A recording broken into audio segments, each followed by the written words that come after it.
Assalamualaikum dan salam Malaysia Madani. Apabila kita berbicara mengenai Allahyarham Tun Dr. Ismail Abdul Rahman, yang pastinya kita tahu bahawa Allahyarham adalah seorang yang berintegriti, yang cukup tegas dan berhemah tinggi. Dan bersempena dengan pemergian yang telah pun masuk tahun yang ke-50, Kementerian Komunikasi dan Digital mengambil inisiatif pada setiap 2 Ogos untuk mengenang kembali segala jasa Allahyarham. Dan hari ini kita bawakan satu topik yang saya kira cukup istimewa untuk diberikan pendedahan kepada generasi muda, iaitu mengenai Tun Dr. Ismail 50 tahun dalam ingatan. Dan tanpa melengahkan masa, saya perkenalkan di sebelah kiri kita tetamu kita pada hari ini, iaitu Encik Muhammad Hanapi Jamaluddin, Presiden Benevolent Malaysia. Apa khabar Cik Hanapi? Dan juga kita ada dua tetamu lagi yang berada di talian melalui talian Zoom dan juga talian telefon, iaitu Encik Taufik Ismail yang merupakan anak sulung Tun Dr. Ismail sendiri, dan juga Profesor Madya Dr. Muhammad Suhaimi Esa selaku Pensyarah Kanan Pusat Penataran Ilmu dan Bahasa Universiti Malaysia Sabah. Jadi saya akan mulakan bersama dengan Encik Muhammad Hanapi. Apabila kita bercakap tentang Tun Dr. Ismail sendiri, kita tahu mungkin dalam kalangan mereka yang generasi muda ini mungkin ada yang tahu dan mungkin juga ada yang kurang pasti siapakah sosok ini. Kau boleh Cik Hanapi terangkan? Baik, Assalamualaikum warahmatullahi wabarakatuh dan selamat sejahtera. Salam Malaysia Madani. Terima kasih kepada Puan dan juga kepada pihak bernama kerana memberikan ruang kepada saya secara peribadi dan juga mungkin boleh saya sebutkan sebagai mewakili kelompok muda di Malaysia untuk sama-sama untuk hadir dalam satu sesi sembang-sembang santai begini untuk kita mengenang seorang tokoh negarawan yang mana jasanya telah pun kita dapat tuai dan juga dapat kita nikmati pada hari ini. Jadi tokoh negarawan yang kita maksudkan itu adalah Tun Dr. Ismail Abdul Rahman yang merupakan beliau adalah Timbalan Perdana Menteri Malaysia kedua selepas Tun Razak menjadi Timbalan Perdana Menteri ketika era Tunku Abdul Rahman. Jadi berbalik kepada soalan yang diajukan tadi, saya kira sebagai pandangan sebagai kelompok muda yang berada di tengah kelompok masyarakat, dan sebelum ni kebetulan pernah bertugas di Majlis Belia Malaysia dan komposisi 15.2 juta kelompok belia yang dikategorikan daripada umur 15 hingga 40 tahun ini adalah mewakili separuh daripada jumlah demografik di Malaysia. Dan kalau kita boleh majukan, adakah mereka mengenali ataupun maklum tentang nama negarawan begini, saya punya pandangan di kalangan mereka yang mungkin terdedah dengan budaya dan minat kepada pembacaan ataupun sejarah ataupun tema-tema berkenaan dengan intelektualisme, tema-tema tentang kenegaraan, pembangunan bangsa dan sebagainya, mereka akan kenal. Tetapi kalau kita bercakap tentang the mass youngster ataupun the mass youth di luar, kelompok belia masa di luar, kita berhadapan dengan keadaan yang saya boleh sebutkan kegersangan ikonisasi wira sebenar. Dan ini dapat kita buktikan bila mana sebagai contoh dalam tahun lepas bila diluncurkan filem Mat Kilau, tuan-tuan pun boleh melihat yang mengikuti kami di studio ini dapat menyaksikan bagaimana sekali gelombang itu sampai mencatat rekod sebagai filem yang terbaik. Kerana apa? Bukan terbaik, yang mendapat jualan yang paling banyak dalam sejarah Malaysia. Dan ini sebagai satu dalil ataupun satu hujah bahawa kita memang mengalami ketandusan wira yang sebenar. Dan bila mana kita sebutkan nama seorang tokoh yang berjasa besar ini, dan beliau ni sebagai reluctant leader, pemimpin yang enggan, pemimpin yang keberatan, bukan mudah. Ramai politician yang bila mereka berada di puncak kuasa, itu adalah kalau boleh mereka nak usianya panjang sekali ganda lagi, kerana itulah peluang untuk mereka dapat pengaruh, nama, kemasyhuran dan sebagainya. Tapi beliau tokoh yang bukan bukan kecil, tetapi telah menunjukkan peribadi dan etika yang baik. Tapi itu pun kita berhadapan dengan keadaan yang saya sebutkan tadi lah. Tetapi ianya tidaklah boleh kita itlakkan ataupun kita tidak boleh kita generalisasikan, kerana saya percaya bahawa di kalangan mereka yang terdedah kepada budaya seperti minat kepada buku, kepada isu-isu kenegaraan dan sebagainya, mereka insya-Allah akan mengenali dan juga akan membaca tentang tokoh negarawan ini. Jadi Cik Hanapi, selain daripada itu, Tun sendiri antara orang kata individu yang berjaya untuk pada satu ketika itu mewujudkan kepercayaan kembali kepada masyarakat Malaysia keseluruhannya. Jadi apakah antara sumbangan lain yang dikira boleh dijadikan sebagai satu sumber inspirasi ataupun satu dalam konteks contoh kepada generasi sekarang ini dan juga relevan kepada masyarakat? Kalau saya boleh pecahkan kepada beberapa segmen atau beberapa bahagian. Pertamanya adalah daripada sudut sahsiah, kemudian daripada sudut ekonomi, dan satu lagi adalah daripada sudut mengenai ketenteraman ataupun keselamatan. Baik, untuk sudut sahsiah yang saya sebutkan tadi, beliau ini alhamdulillah ditakdirkan lahir daripada ada anak beliau di sini, Encik Taufik, lahir daripada keluarga yang alhamdulillah ditakdirkan boleh kata sebagai keluarga bangsawan. Tetapi sifat merendah diri beliau itu dan juga sifat berjuang untuk mengangkat martabat masyarakat kaum pribumi yang ketika itu mengalami kemunduran, ketinggalan dan sebagainya, itu sangat-sangat jelas nyata. Daripada sudut sahsiah, kalau saya boleh bahagikan, yang pertama itulah yang saya sebutkan tadi, reluctant leader. Ada pemimpin yang dia tidak ada daripada segi nilai etika dan juga moral, kita ketandusan ethical leader. Jadi beliau telah buktikan dan beliau telah tunjukkan menjadi seorang pemimpin yang enggan, tetapi kerana meritnya, kerana peribadinya, kerana wibawa yang beliau ada, beliau dipanggil semula oleh Tun Razak ketika mana beliau telah mengumumkan bersara pada tahun 1967, yang mana Tun Razak jemput beliau untuk menghadapi keadaan yang sangat genting di tanah Melayu ketika itu, iaitu masa itu telah terbentuknya Malaysia, iaitu kerusuhan kaum 1969, yang mana ketika tahun 1997 Tun Dr. Ismail mengumumkan bersara dan beliau nak memberikan tumpuan kepada cucu, kepada keluarga dan juga isu kesihatan, dan beliau mengambil keputusan untuk menyahut ini adalah panggilan negara. Itu untuk yang pertama sahsiah. Kemudian yang keduanya adalah daripada sudut ekonomi. Ketika mana beliau dilantik sebagai menteri tanpa portfolio dan juga merangkap sebagai duta besar Malaya ataupun Malaysia ketika itu ke Amerika Syarikat, beliau mengambil inisiatif seberapa dapatnya bertemu dengan gubernur beberapa wilayah di Amerika, bertemu dengan pemain-pemain industri, pemain perniagaan untuk memperawa mereka melabur dan juga menanam modal di tanah Melayu, di Malaysia ketika itu. Dan ini bukan satu hal yang mudah, kerana antara halangan-halangan yang disebutkan adalah tidak adanya bank pusat, central bank, ataupun hari ini menjadi bank negara. Tapi saya tak pastilah sejarah bank negara ini ada tak merakamkan tentang sumbangan Tun Dr. Ismail, tapi beberapa kepustakaan yang kita rujuk, memang beliau antara yang terawal menulis surat kepada Tun Razak untuk meminta dan menggesa Tun Razak untuk segera memajukan kertas kabinet untuk dibentangkan bagi mewujudkan central bank. Itu daripada sudut ekonomi, dan banyak lagi lah menanamkan pelaburan. Daripada sudut ketenteraman ataupun keselamatan negara itulah beliau menjadi sebagai menteri dalam negeri yang mungkin paling, kalau mungkin tidak keterlaluan, sangat prolifik. Ketika era beliau itu berlaku kerusuhan kaum berlaku ancaman komunis, dan beliau telah membina beberapa di sempadan tu kawasan-kawasan pemantauan untuk memastikan gerakan komunis, penyeludupan yang boleh mengganggu dan menggugat ketenteraman negara yang baru merdeka. Kita baru merdeka, banyak ancaman-ancaman yang kita warisi, ancaman daripada segi segregation, pemetakan kaum-kaum, dan juga beberapa lagi pidato-pidato ahli politik yang kadang-kadang meniupkan pemisahan kaum dan sebagainya. Dan beliau telah mainkan peranan yang baik di situ.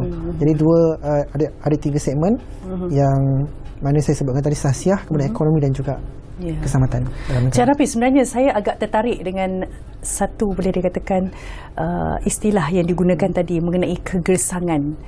Kegersangan dalam kita mengenali ikon ataupun negarawan itu sendiri. Adakah disebabkan wujudnya sikap tidak ambil tahu ataupun ambil mudah, ataupun perkara itu tidak dianggap penting dalam menjadikan seseorang ikon itu sebagai contoh ataupun role model dalam hal ini, bagaimana? Masya-Allah. Baik, kalau kajian sains sosial disebutkan tentang sesuatu tu boleh menjadi budaya kalau dihimpunkan secara kumulatif.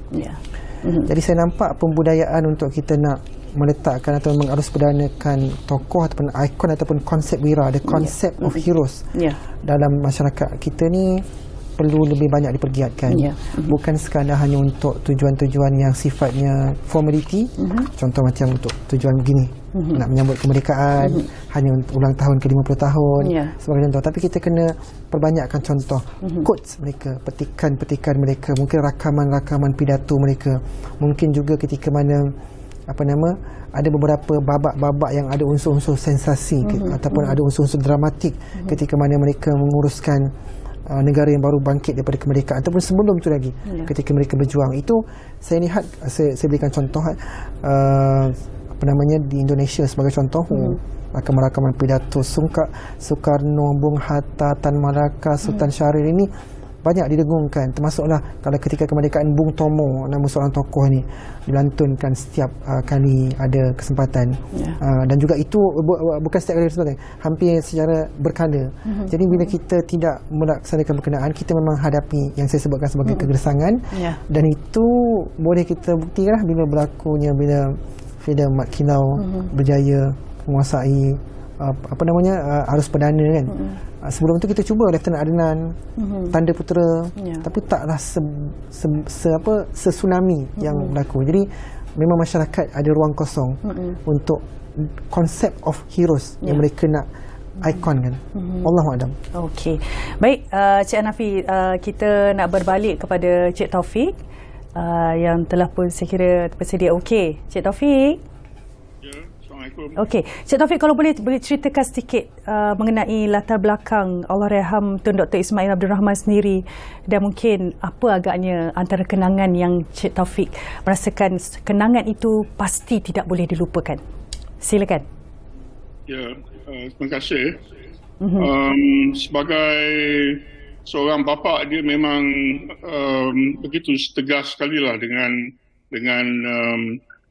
disiplin dia terhadap kami sebagai anak sulung. Dan saya rasa satu daripada karakteristik Allahyarham tu adalah dia punya sikap tak suka orang yang berbohong pada dia. Dia memang suka pada orang yang jelas dan dalam bahasa Inggeris straightforward. Jadi ini merupakan satu ciri yang menjadi panduan untuk dia bila dia buat keputusan ataupun bila dia meneliti seorang yang dia jumpa. Kalau boleh Cik Taufik kan boleh kongsikan bersama dengan penonton agaknya, apakah antara kisah di sebalik susuk yang bernama Tun Dr. Ismail Abdul Rahman ini yang mungkin masyarakat tidak tahu? Apa?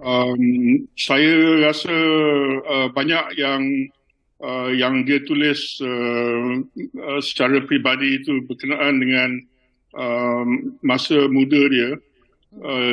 Dia dididik oleh bapa dia oleh kerana mak dia meninggal masa dia masih kecil lagi. Dan dia gantung banyak kepada moyang dia dan tok dia, dan satu daripada kesukaan dia adalah bermain bola sepak dengan kawan-kawan dia, dengan keluarga dia, dan masa dia menjadi menteri, kegemaran dia adalah dalam bidang golf. Dia suka main golf, dan kalau kita tahu apa permainan golf ni, kita dapat tahu cara dan pemikiran seorang yang main golf tu, dengan cara yang dia dan Tun Razak mengendalikan dasar ekonomi baru itu menggunakan istilah handicap. Maka kita boleh sedar bahawa cara yang dia nak mengendalikan ekonomi adalah untuk memberi peluang yang sama rata kepada orang yang baru masuk dalam bidang perniagaan. Jadi inilah satu daripada karakteristik yang saya ingat lagi berkenaan dengan arwah. Dan saya pasti Tun Dr. Ismail juga pastinya mempunyai kata orang tu sumbangan sehingga kan menjadi Malaysia pada hari ini. Kalau boleh Cik Taufik kongsikan. Kalau saya lihat dari segi dia punya pemikiran tu, yang pertamanya masalah perkauman dan salah guna agama untuk politik ni adalah satu yang dia memang tak begitu senang. Dia seorang yang berpraktikal dan berprinsip bila memperjuangkan sesuatu dasar. Bila dia membentangkan rang undang-undang untuk keselamatan, bukan saja untuk orang Melayu tetapi untuk ketenteraman dan keselamatan orang-orang lain juga. Dan bila dia membahaskan masalah keselamatan negara di luar negara, di bangsa-bangsa bersatu, dia memberi fakta-fakta yang logik dan fakta-fakta yang betul. Dia tak suka menipu ataupun memutarbelikkan keadaan. Baik Cik Taufik, kita nak terus bertanyakan soalan kepada Profesor pula. Pendapat Profesor sendiri agaknya apakah antara penghargaan Tun Dr. Ismail dalam sejarah dan secara keseluruhannya jasa yang telah beliau berikan kepada negara Malaysia sendiri? Baik, terima kasih. Dan dalam berkaitan terima kasih menjemput saya dalam ruangan ini, ruang bicara, dan yang dihormati Cik Taufik dan Cik Muhammad Hanafi bersama pengacara kita. Baik, balik kepada soalan berkaitan dengan nilai penghargaan kita dari sudut sejarah berkaitan dengan Allahyarham Tun Dr. Ismail ini, kita kena lihat dari dua perspektif pada pandangan saya, iaitu kita kena lihat dari kita sebagai warga negara. Kita sebagai warga negara, kita seharusnya mempunyai sikap dan peranan mengenang jasa segala pengorbanan pemimpin-pemimpin yang terdahulu agar ia menjadi tauladan kepada generasi kini dan akan datang. Dan kita tahu Tun Dr. Ismail ini nama yang begitu berhormat, dan beliau dianggap orang kanan kepada Tengku Abdul Rahman ketika beliau sebagai Perdana Menteri. Seterusnya Tun Abdul Razak, sudah tentulah ia menjadi ikon negara yang perlu kita kenang jasanya, dan tentu sekali lah daripada yang kita dah dengar tadi, besar jasa dan pengorbanan yang telah dibuat. Dan ini secara tidak langsung dapat memupuk semangat akan kita cinta kepada negara kita, membina semangat patriotisme, nasionalisme, serta yang paling penting bagi saya, Tun Dr. Ismail, membina sifat integrasi. Membina sifat integrasi yang menjadikan kita sebuah negara yang sangat unik. Berbanding dengan ada setengah negara, kalau kita lihat di Indonesia dengan konsep asimilasi, Thailand konsepkan asimilasi, tetapi begitu istimewa kita integrasi. Bahkan kita angkatnya sebagai integrasi nasional. Itu yang pertama. Bagaimana kita nak menghargai, menilai, menghargai jasa Tun Dr. Ismail. Yang kedua, dari segi sudut sejarah itu sendiri. Kita perlu dokumentasi. Macam ruangan bicara ini adalah satu usaha yang betul dan tepat dalam kita mengenang jasa pengorbanan tokoh-tokoh tersohor ini. Jika tidak kita melihat Tengku Abdul Rahman, jika tidak kita melihat pada Tun Abdul Razak, kita perlu juga melihat lebih daripada mereka berdua, termasuklah antara mereka ini Tun Dr. Ismail. Saling melengkapi antara tokoh-tokoh yang ada ini dalam sejarah kita. Jadi perkara ini perlulah kita jadikan rakaman dalam bentuk dokumentasi sejarah. Sama ada dalam bentuk penulisan ataupun audiovisual. Kalau penulisan tu kita dapat lihat ada sejarah biografi yang ditulis oleh ahli akademik Syah Bungking, dan dengan tajuk bukunya The Reluctant Politician, dan ini Begitu juga dalam bentuk audiovisual, sangat menarik ya, sebab ada Femi Baba mengarahkan filem berkaitan dengan kisah Tun Dr. Ismail. Jadi nama ini kita perlu abadikan dalam pelbagai bentuk, sama ada ia bersifat ilmiah ataupun sifat ilmiah, agar ia tidak hilang di zaman. Ya, bahkan ya, kita dapat lihat bagaimana ya, kalau kita melihat diri kita, warga kita sebagai bertamadun, ya, kita perlu mengabdikan nama-nama penting, orang penting di negara kita ini, termasuklah Tun Dr. Ismail, yang mana banyak nama-nama kolej kediaman pelajar ya, di IPTA kita seperti UTM, UPM, UPM menggunakan nama Tun Dr. Ismail. Bahkan ya, kita dapat tahu juga seperti Taman Tun Dr. Ismail, kita pun ada berkaitan dengan pidato Tun Dr. Ismail setiap 2 tahun sekali yang dianjurkan oleh Akademi Perubatan Malaysia. Jadi inilah cara kita bagaimana nak menghargai sumbangan jasa Tun Dr. Ismail agar namanya terus diabadikan dan ia dapat dirakam dalam konteks sejarah negara kita. Baik, Prof. Baik, kita nak berehat seketika. Sekembali nanti kita akan mengupas lagi dengan lebih lanjut tokoh kita. Kita berehat dulu.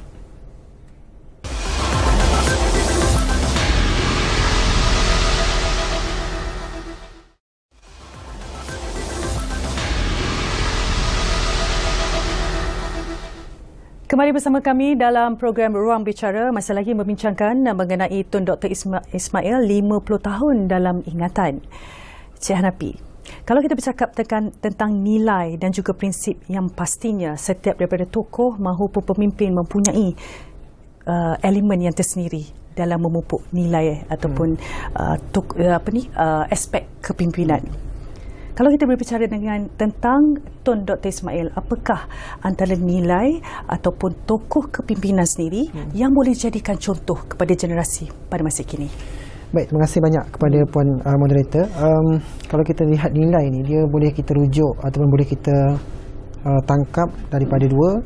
Pertama daripada segi lisan beliau yang menyampaikan, kemudian daripada segi perbuatan beliau. Pertama soalan daripada sudut lisan itu pula kita boleh bahagikan sama ada verbal ataupun secara writing. Writing itu adalah bentuk bagaimana beliau menyampaikan isi fikiran juga nilai yang beliau perjuangkan. Kalau saya melihat daripada sudut tulisan-tulisan yang mana berbalas surat beliau bersama dengan Tun Razak terutamanya, dengan Tuan Abdul Rahman mungkin ada, tapi saya tak sempat nak mengikuti ataupun menelaahnya.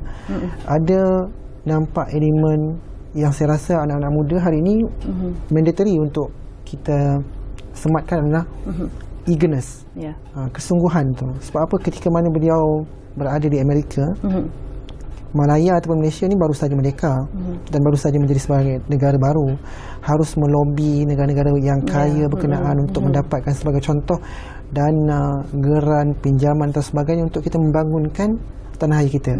Dan hari ini alhamdulillah surprisingly, ketika saya membaca dan cuba menelaah tentang kepustakaan ataupun literature mengenai Tun Dr. Ismail, ada satu daripada Arkib Negara, ada satu catatan hari ini dalam sejarah, beliau telah pun mendapatkan some sort of mungkin grant ataupun pinjaman, saya tak berapa ingat, yang mana untuk tujuan pembinaan Selat Kelang, pembinaan Pelabuhan Kelang.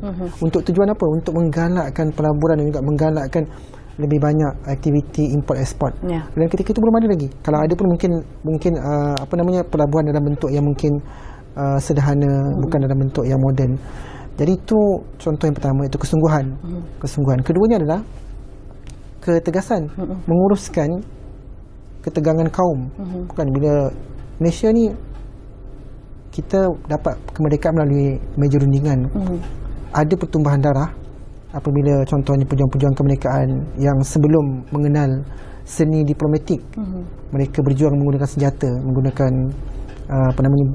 kalau Indonesia sebut buluh runcing, tapi kalau kita mungkin sebut menggunakan tombak, menggunakan keris, pedang dan sebagainya.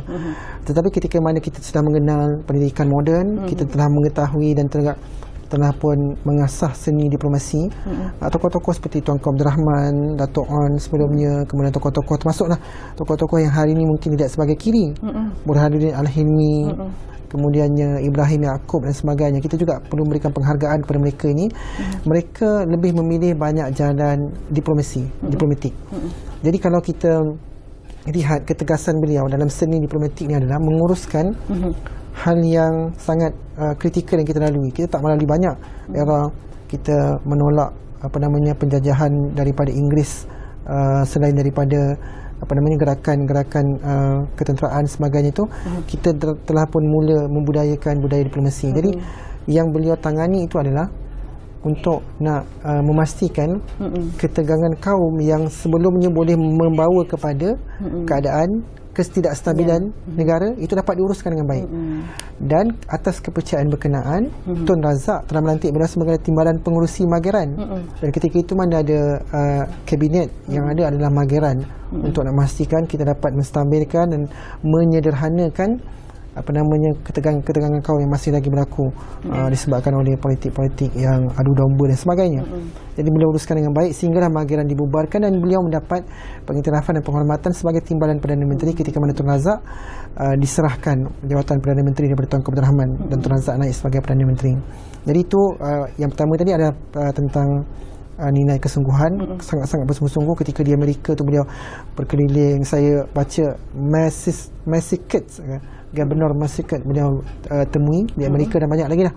Kemudian yang kedua keberanian, dan yang ketiga tadi adalah kita beruntung Encik Taufik telah menyebutkan tentang budaya disiplin, mendisiplinkan anak-anak, dan saya percaya bahawa tanpa disiplin tak mungkin seorang boleh dapat berangkat daripada satu tingkat pencapaian kepada satu pencapaian yang baik. Betul. Tak mungkin sebab mereka kena menguruskan orang yang ramai, mereka kena menguruskan masa, mereka kena menguruskan tugas yang pelbagai, mereka kena menguruskan keadaan yang tidak stabil, chaos dan sebagainya. Jadi soal disiplin ni telah pun ditunjukkan oleh beliau. Dan yang keempat, saya suka ulang walaupun dah sebutkan beberapa kali, reluctant leader.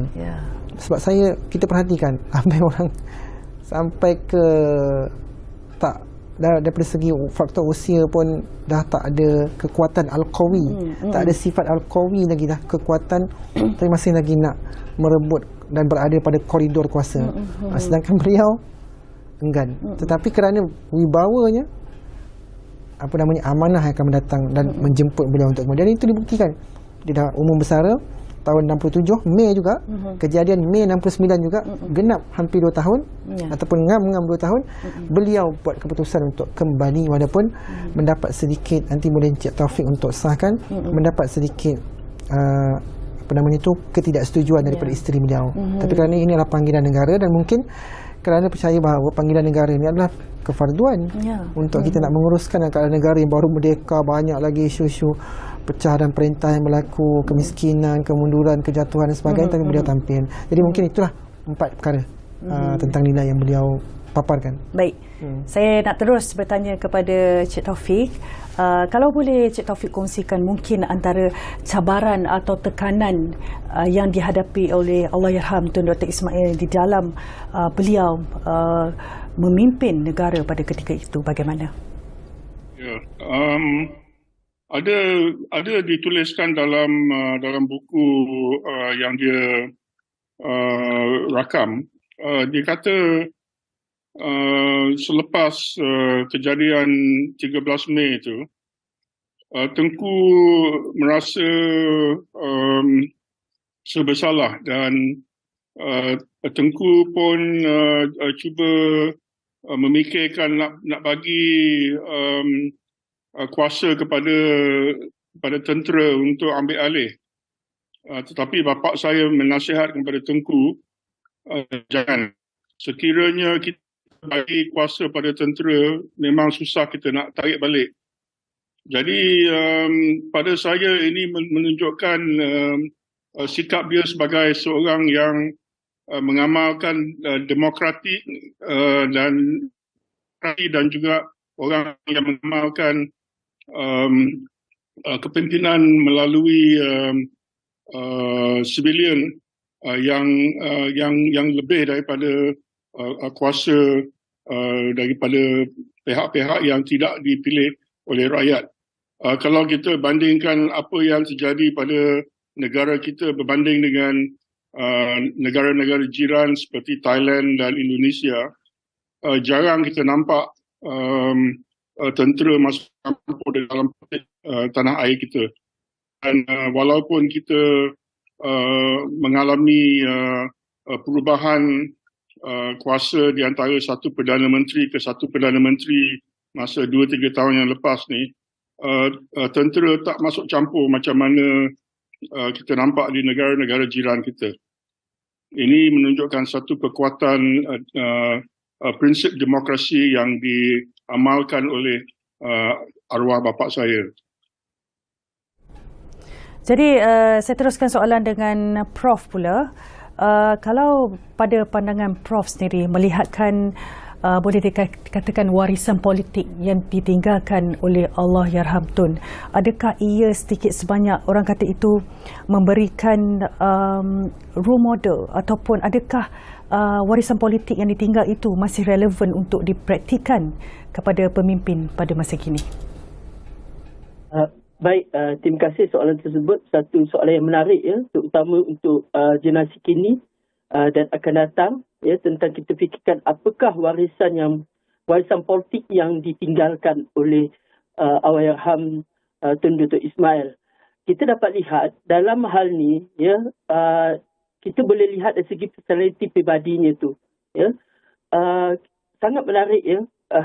Beliau seorang yang sangat dinamik dan pragmatik bagi pemikirannya, dan ada nilai wisdom di situ, dan ada idea-idea besar yang boleh difikirkan kadang-kadang di luar kotak, ya, dan ia dianggap sebagai sesuatu yang kita katakan grand idea. Sebagai contohnya, ya, kalau kita lihat berkaitan dengan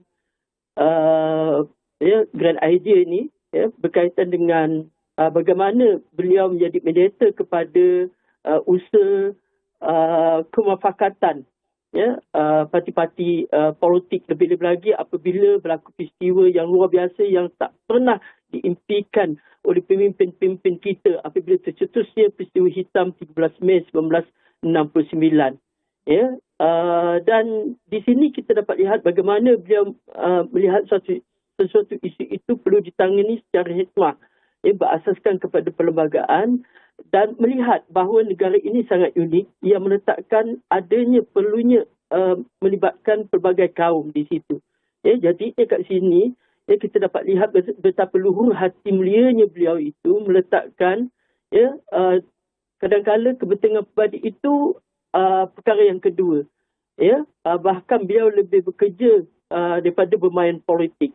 Bahkan beliau lebih terkenal sebagai pentadbir berbanding dengan politician. Ya, ini yang kita lihat personal pribadi yang membentuk bahawa beliau begitu zuhud, rendah diri, dan boleh jadikan contoh untuk generasi akan datang bagaimana pemimpin yang baik, berbudi tinggi, berilmu, ya, serta memberikan sumbangan besar dalam konteks bukan sahaja, ya, kita dapat lihat dalam konteks negara kita berkaitan dengan seperti adanya rukun negara, dasar ekonomi baru bersama-sama dengan Tun Abdul Razak ketika itu sebagai Perdana Menteri. Bahkan lebih daripada itu, personalitinya menonjol sejak beliau menjadi duta Malaysia di Amerika Syarikat tahun 1957, dan begitu juga dengan grand idea dia berkaitan dengan Zofan, ya,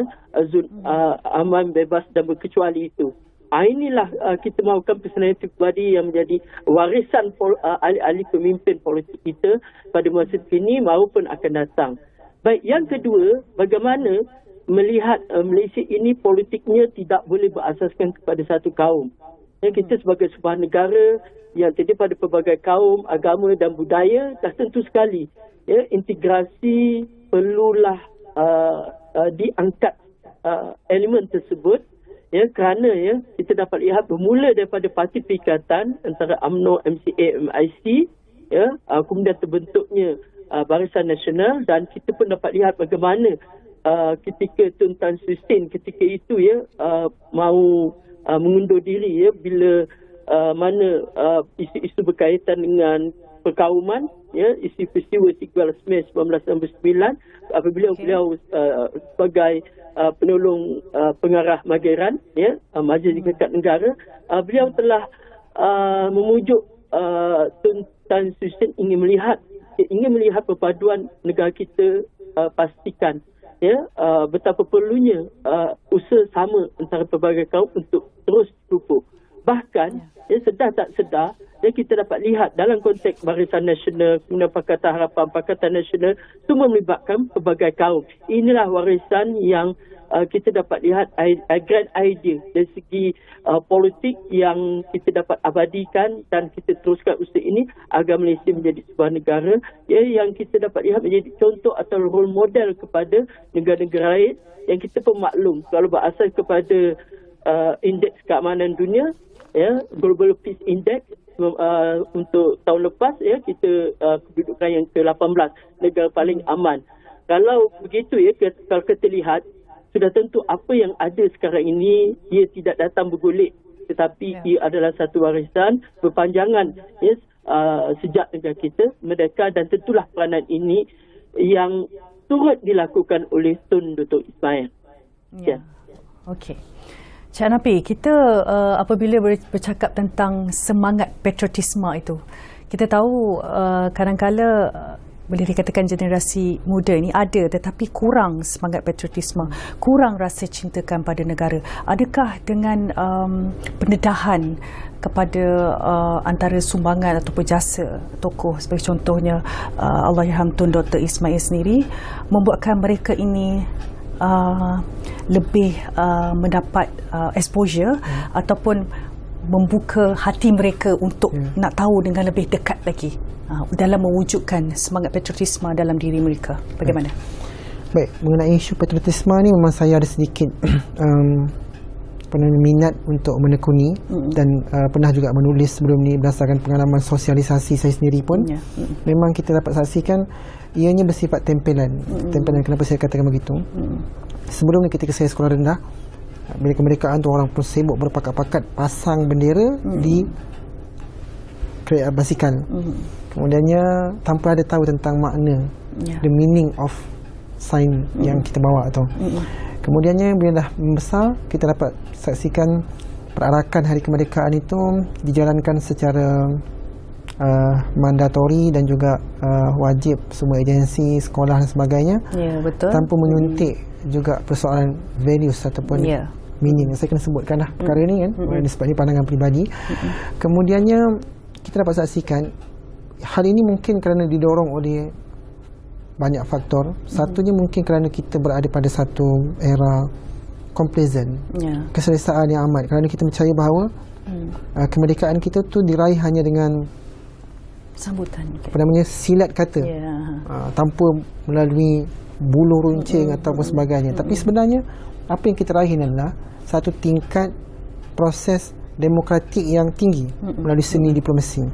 Tapi kerana mungkin mereka tak dapat melihat perlawanan dan juga pertarungan, tapi sebenarnya ada pejuang-pejuang seperti Dor Said yang pejuang satu-satunya yang berjaya mengalahkan tentera Inggeris. Yang lain sepenuhnya kalah.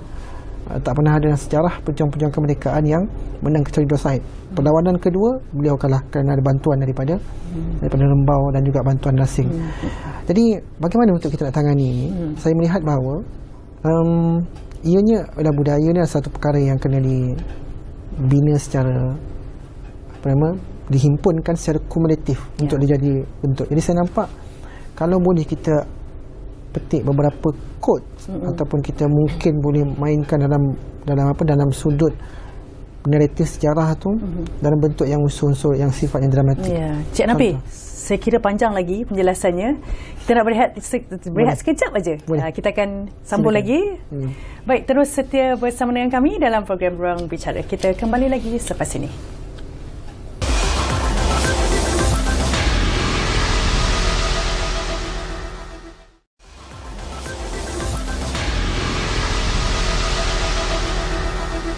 Kembali bersama dengan kami dalam program Ruang Bicara. Tadi Cik Hanapi ada menyebut tentang mewujudkan unsur dramatik?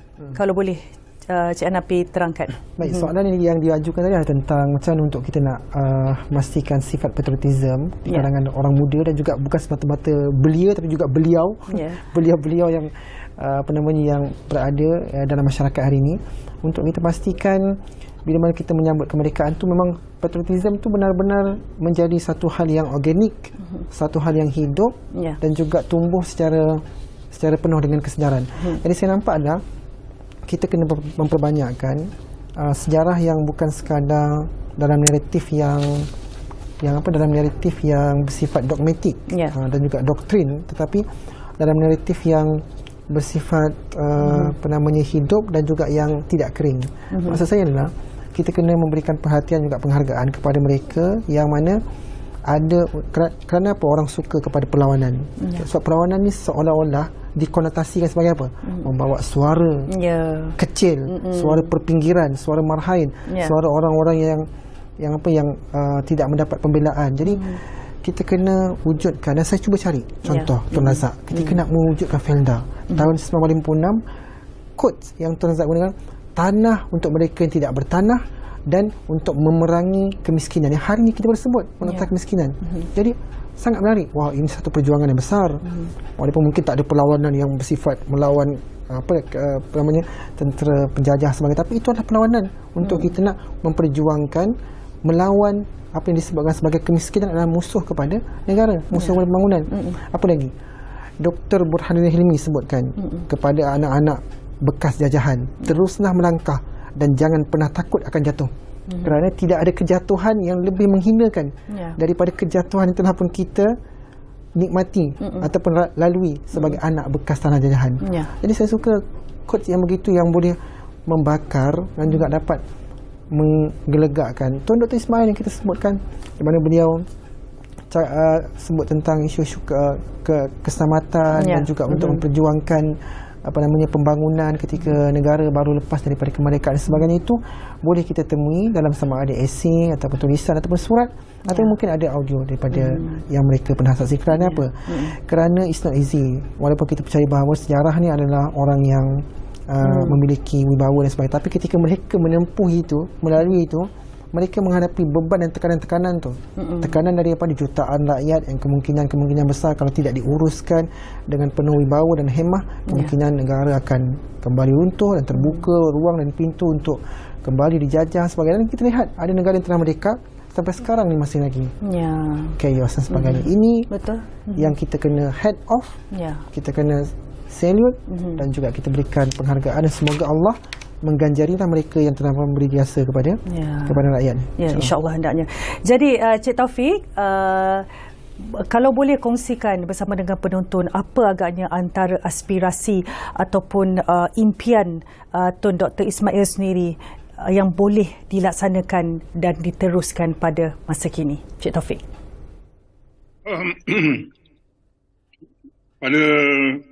Pada pemikiran saya, arwah tu memang pegang kepada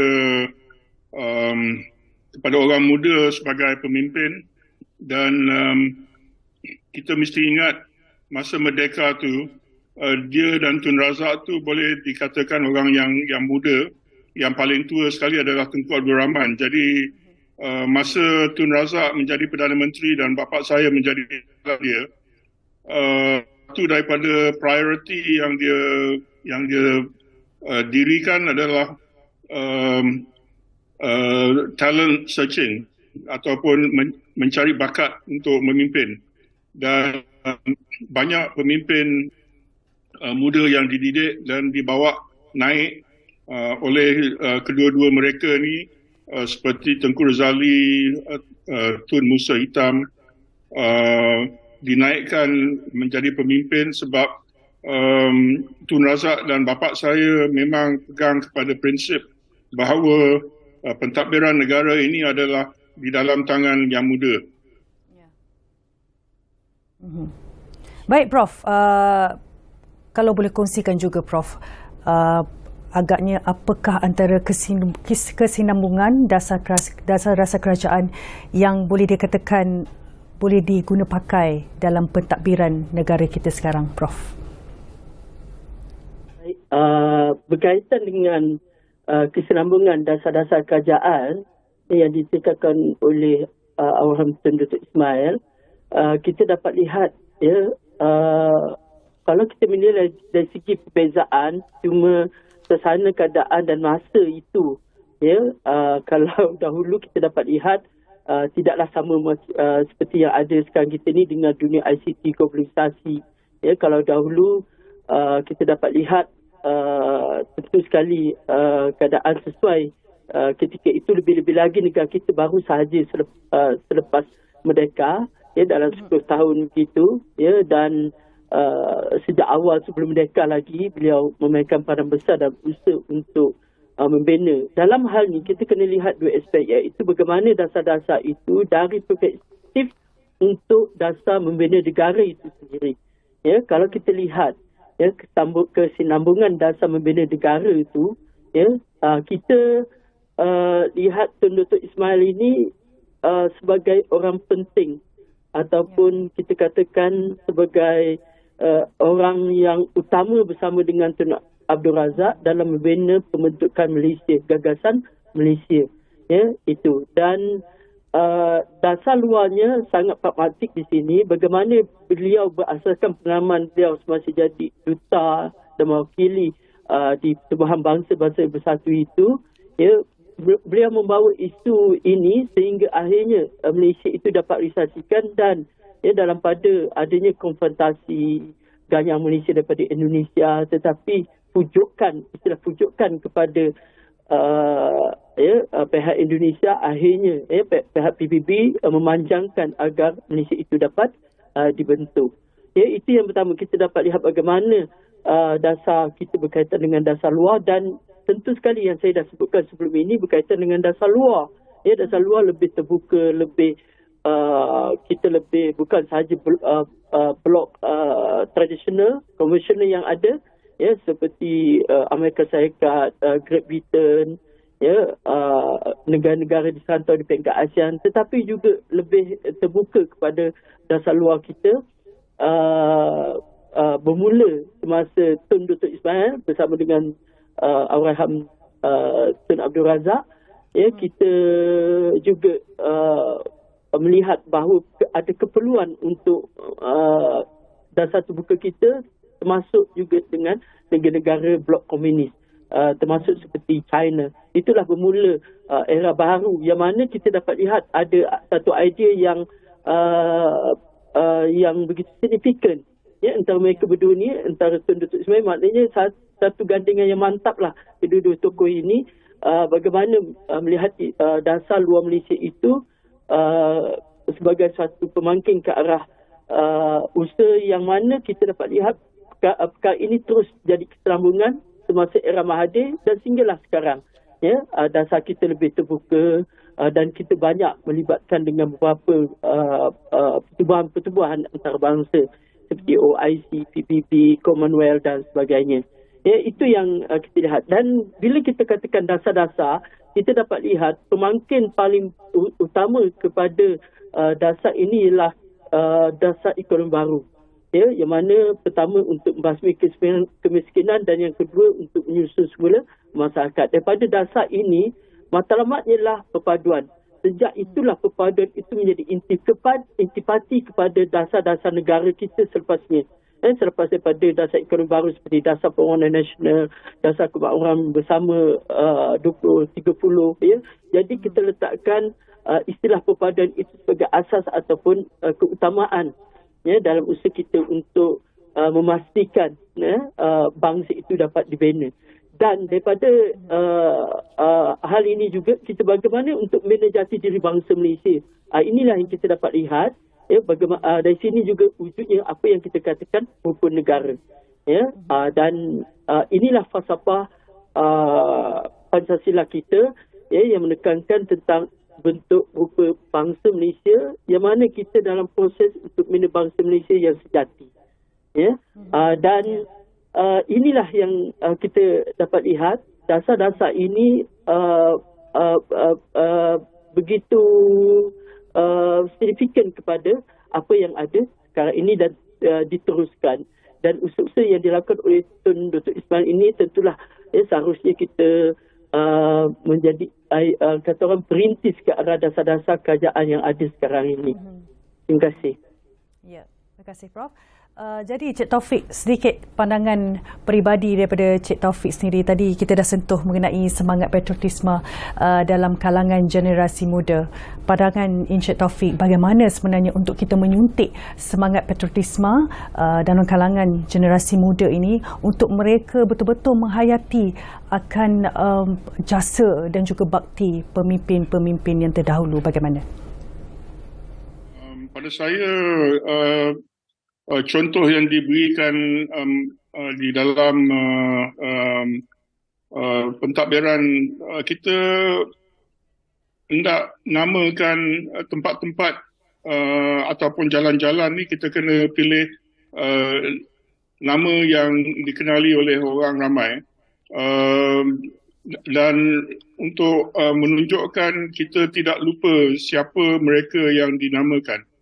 Misalnya di dalam Taman Tun Dr. Ismail ni di Kuala Lumpur, ada jalan yang dinamakan seperti Jalan Tun Muhammad Fuad, Jalan Tun Abang Haji Openg, Tun Jalan Leong Yuko, Jalan Ati Nahapan.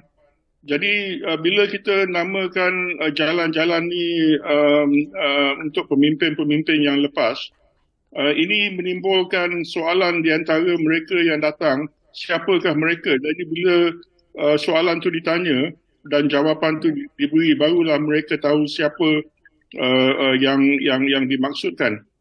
Seperti Rahim Kajai, seperti Burhanuddin Helmi. Ini adalah nama-nama yang diberikan jalan di dalam Taman Tun Dr. Ismail.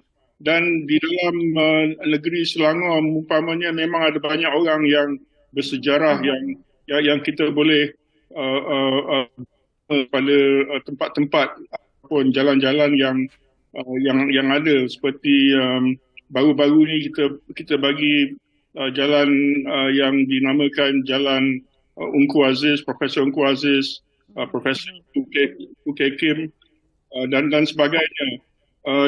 Kita patutnya jangan taruh nombor kepada tempat yang kita duduk. Jadi bila kita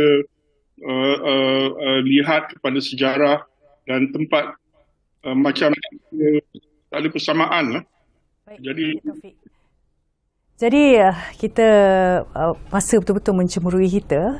Terima kasih sekali lagi saya ucapkan kepada ketiga-tiga tetamu kita, iaitu Encik Muhammad Hanafi Jamaluddin selaku Presiden Benevolent Malaysia, Encik Taufik Ismail yang merupakan anak sulung kepada Allahyarham Tun Dr. Ismail sendiri, dan juga tidak ketinggalan Prof. Madya Dr. Muhammad Suhaimi Esa, Pensyarah Kanan Pusat Penataran Ilmu dan Bahasa Universiti Malaysia Sabah, membicarakan mengenai Tun Dr. Ismail 50 tahun dalam ingatan. Terima kasih kepada kesemua tetamu kita pada hari ini, dan ingin kami wawarkan mengenai program memperingati negarawan Tun Dr. Ismail Al-Haj yang merupakan tonggak perpaduan negara yang akan berlangsung pada 2 Ogos 2023 pada hari Rabu, bermula dari jam 9 pagi sehingga 4.30 petang di Dataran Merdeka Kuala Lumpur. Kalau boleh anda saksikan sekarang, terdapat pelbagai aktiviti menarik, antaranya program patriotik sendiri, mini galeri Tun Dr. Ismail dan juga program Riuh. Jadi kita ramai-ramai